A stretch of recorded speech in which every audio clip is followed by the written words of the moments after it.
Buenos días, buenos días a todas y a todos. Gracias por la asistencia. Román, también como hicimos al principio, pues agradecerte que hayáis tomado esta iniciativa de tener estos encuentros, que también la vocación es que a futuro también se vayan produciendo y que vayamos ya más allá de los aspectos generales que hoy hemos tratado, pues ya ir haciendo mesas concretas sobre determinadas cuestiones que afectan al conjunto de las mesas de debate, de encuentro, de compartir, que afectan al conjunto de la ciudadanía, ¿no? Efectivamente, hay coincidencia en varias cuestiones, y otras, pues seguramente coincidiremos, pues porque la voluntad de todas las partes es poder confluir en las conclusiones, y que cada uno en su ámbito de actuación, cada parcela y responsabilidades que tenemos, pues las podamos ir desarrollando. En un contexto y en un año como el actual, donde hay muchísimos retos por delante, hay dos procesos, aparte de los autonómicos, dos procesos electorales fundamentales para el derivar de, primero aquí en Europa, al Parlamento Europeo, y también los procesos electorales que se van a producir durante este ejercicio 2024 en Estados Unidos, pues van a condicionar muchísimas cosas, ¿no? Y ahí pues hay una plena coincidencia, tanto por las organizaciones sindicales como por Nueva Canaria, en que tenemos que ser lo que nuestra genética nos indica que somos: gente progresista, gente de izquierda, gente en donde ponemos el interés de las personas, de la ciudadanía en general, en primer lugar, ante otros tipos de intereses, y ahí hay pues espacios de coincidencia. También que para que un Estado sea fuerte y pueda defender también al conjunto de los ciudadanos que conviven en ese Estado, hay que hablar de una fiscalidad mucho más progresiva que la que tenemos en estos momentos, porque eso es lo que garantiza que algo fundamental para el conjunto de la ciudadanía y que nos hace iguales los servicios públicos esenciales, pues los podamos mantener y reforzar a futuro. También, importante, hemos tratado sobre el régimen económico y fiscal, cómo lo tenemos ahora. Siempre el régimen económico y fiscal ha sido un elemento de consenso de todos los grupos políticos en el Parlamento, y creemos que eso tiene que seguir siéndolo así, y que esa herramienta le tenemos que dar también difusión, la tenemos que reforzar con mecanismos de consenso, insisto, y que consiga el objetivo por el cual se creó: una mayor cohesión social y territorial de esta comunidad autónoma.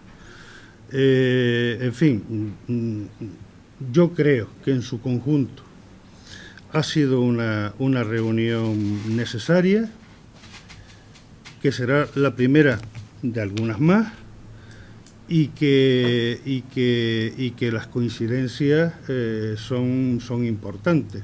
No me quiero olvidar también en el análisis que se ha hecho, o que hemos hecho, de los vigentes presupuestos para esta comunidad autónoma para este año.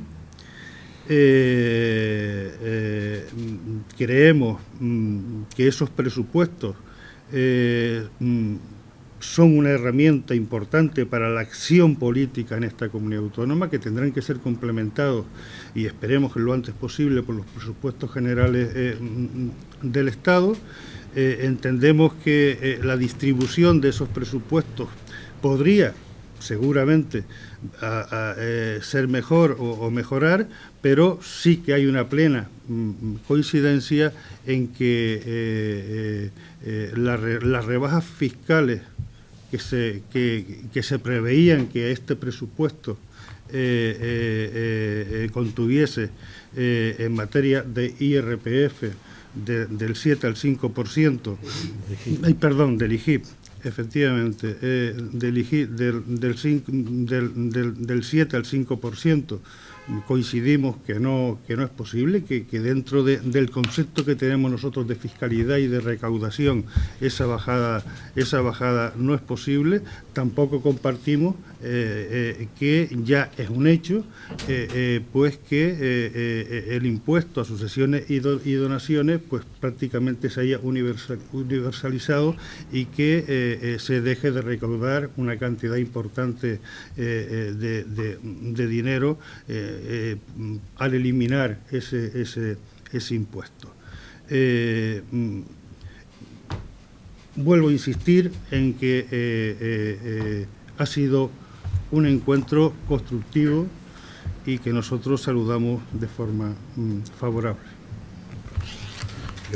Yo ahora yo lo voy a mover. ¿Sí? Poquito. Y los trípodes esto también había que mejorarlo, hacer alguna innovación. Pues nada, primero, muy buenos días, muchísimas gracias por la presencia.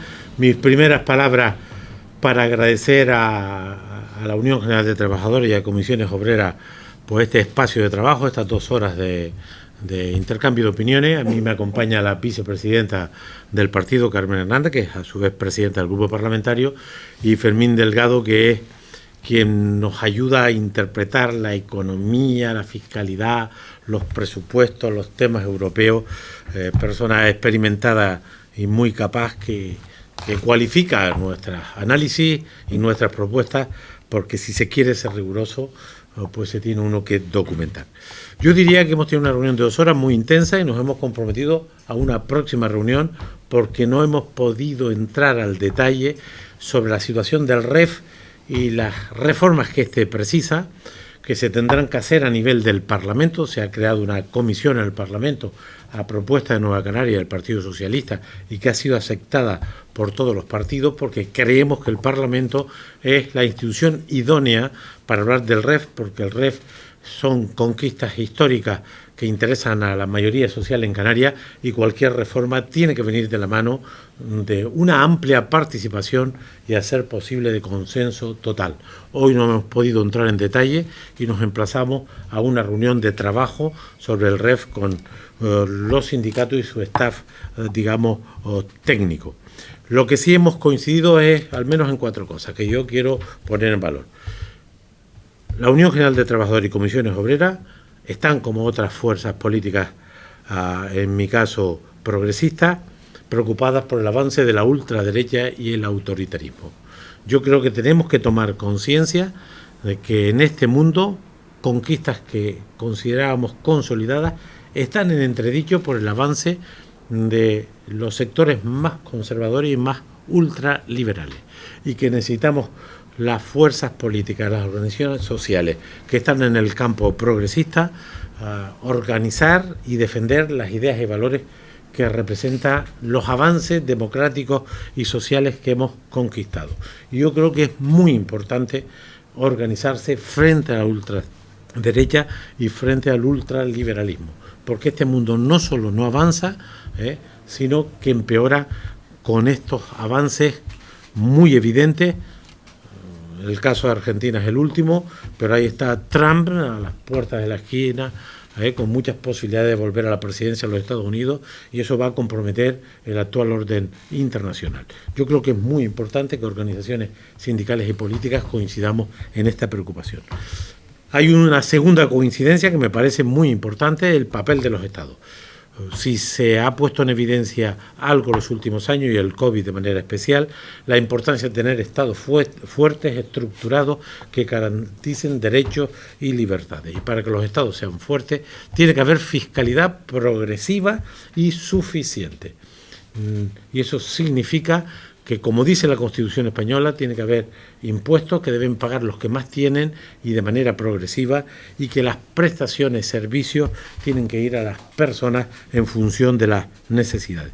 Y en este análisis de la fiscalidad como elemento nuclear del papel del Estado, de lo público, hemos coincidido en la irresponsabilidad del anuncio de los partidos conservadores de bajar el IGIC del 7 al 5, que algunos anunciamos que incumplirían y lo han hecho, han mentido a sus electores. Yo me alegro de ese tema, porque hubiese sido un desastre para el sector público que cumplieran la amenaza. Hemos puesto en valor las mejoras y bonificaciones que hizo el IRPF y que se prorrogan, y que representa que las rentas medias y bajas pues puedan bonificarse el año 2023 en torno a 235 millones que se quedan en los bolsillos de los contribuyentes más necesitados, y que en el año 24 será sensiblemente superior. Y hemos coincidido en denunciar la supresión del impuesto de donaciones y sucesiones, 170 millones que se ahorrarán 6.500 personas en los próximos 4 años.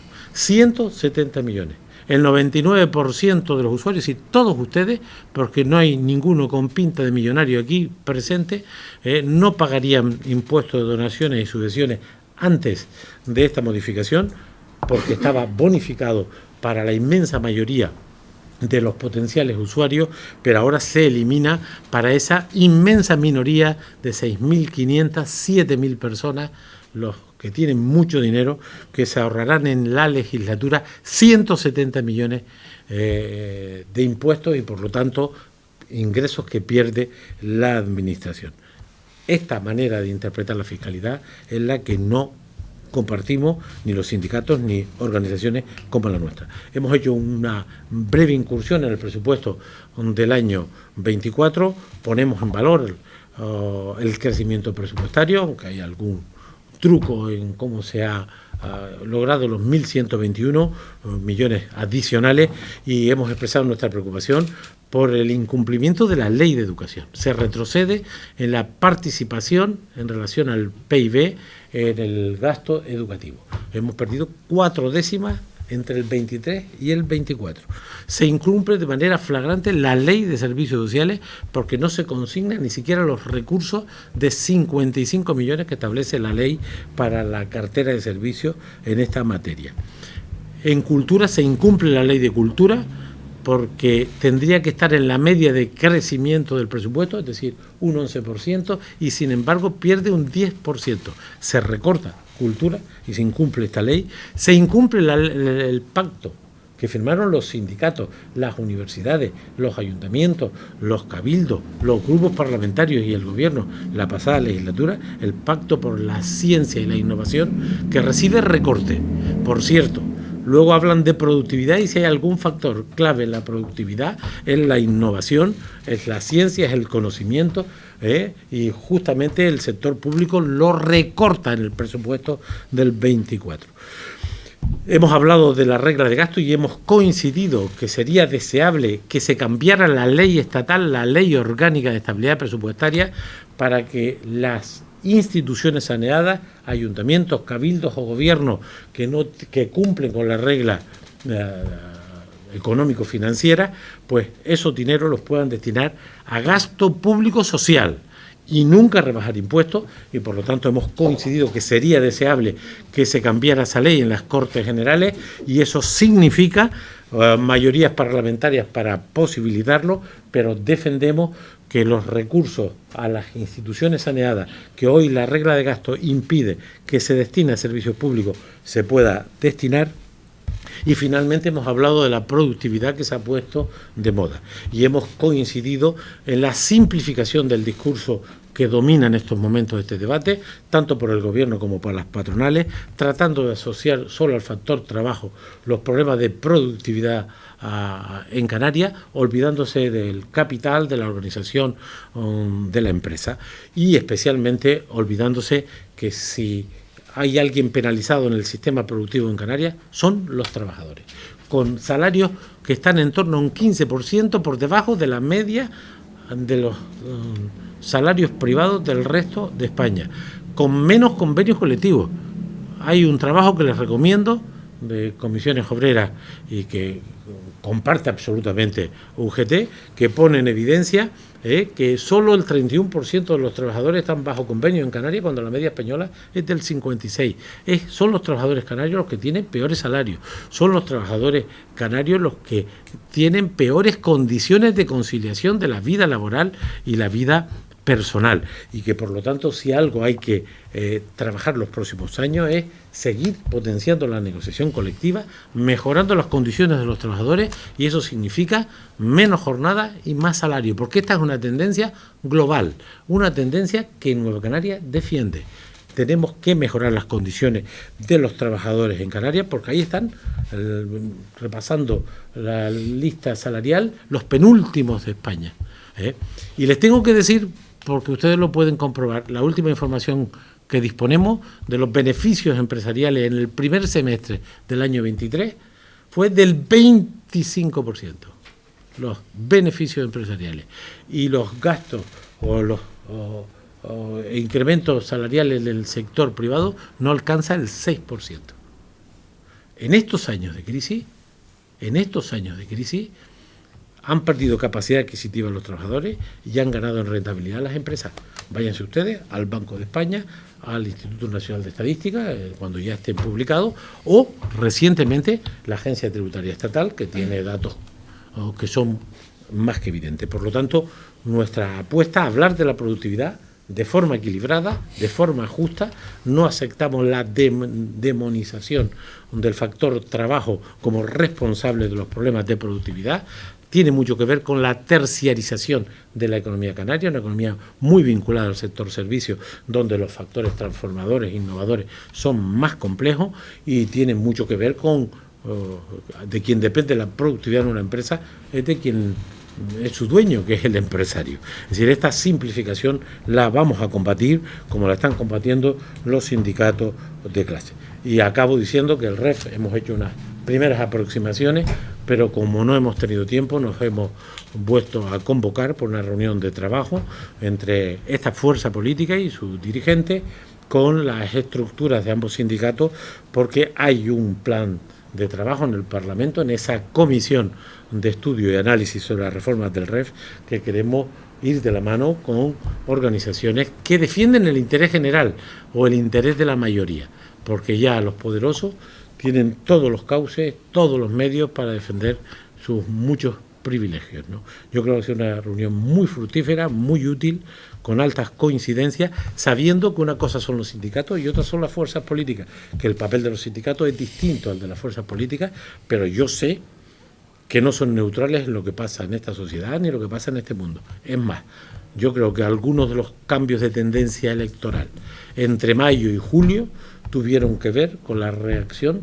de los propios sindicatos de clase, llamando a la participación frente al ultraliberalismo y el autoritarismo que campan a sus anchas en este mundo que nos ha tocado vivir.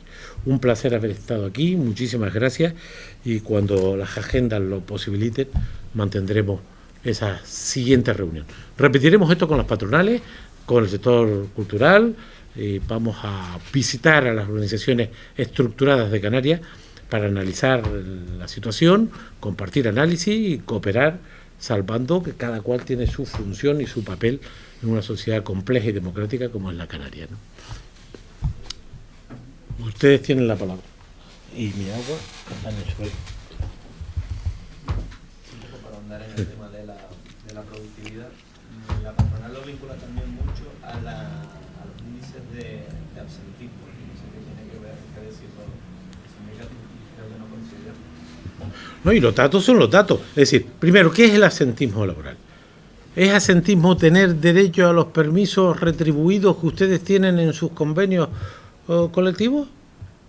Están mezclando los permisos justificados, que son las vacaciones, los días libres a lo que tienes derecho, con el absentismo no justificado. ¿De qué estamos hablando? Se está mezclando de forma malévola este asunto. Y luego hay un dato que he sacado del informe de comisiones obreras, que me lo apropio, es decir, la comunidad más productiva de España es Euskadi, es el País Vasco. Y mezclando el absentismo, justificado y no justificado, tiene más asentismo que Canarias, poniendo en evidencia que este es un factor que no determina la productividad de un sistema económico. Por lo tanto, frente a esa manera de trasladar de forma interesada y parcial, lo discutiremos con ellos cuando les visitemos, porque nosotros tenemos la información, los datos, y por todo el mundo la productividad tiene que mejorar, es una tarea, pero se mejora apostando por la ciencia y por la innovación y no recortándola. Se mejora mejorando los créditos del Servicio Canario de Empleo, que han sido también recortados. Se mejora, por supuesto, con puertos, aeropuertos, carreteras, telecomunicaciones, etcétera. Se mejora con condiciones salariales dignas, con mejores condiciones de participación de los trabajadores. Cuando comparamos los ratios de participación de los trabajadores en la organización de la empresa, en Canarias, a la cola también. Es que yo creo que vale la pena leerse ese documento, porque son datos oficiales, no son datos inventados por el comité técnico ese. Las fuentes son oficiales y los datos son incontestables. Hablemos en serio de productividad y cada uno asume su responsabilidad. Sería muy interesante que fuera una discusión equilibrada donde trabajadores, empresarios, universidades, partidos políticos pudiéramos participar para poner las cosas en su justo lugar. Y sobre todo porque habrá que poner condiciones laborales y beneficios empresariales también sobre la mesa, porque se sorprenderían, ¿no? ¿Más cuestiones? Si no es así, les agradecemos la presencia y les volveremos a convocar cuando nos veamos con otras organizaciones. Muchísimas gracias por estar aquí y que tengan un buen año. Por asistir. Hoy hemos recibido en la Casa del Pueblo los dos sindicatos mayoritarios de Canarias, Comisiones Obreras y UGT, pues al señor Román Rodríguez, al cual queremos agradecer pues esta visita, donde hemos tocado aspectos que afectan directamente a la población canaria, aspectos socioeconómicos, pues hablando del presupuesto actual de la comunidad canaria, aspectos también que afectan a los trabajadores y trabajadoras. Uno de los temas que hemos sacado y que nos preocupa muchísimo es hablar de productividad en Canarias, hablar de condiciones laborales, hablar de inversión laboral y salarial en los trabajadores y trabajadoras de Canarias.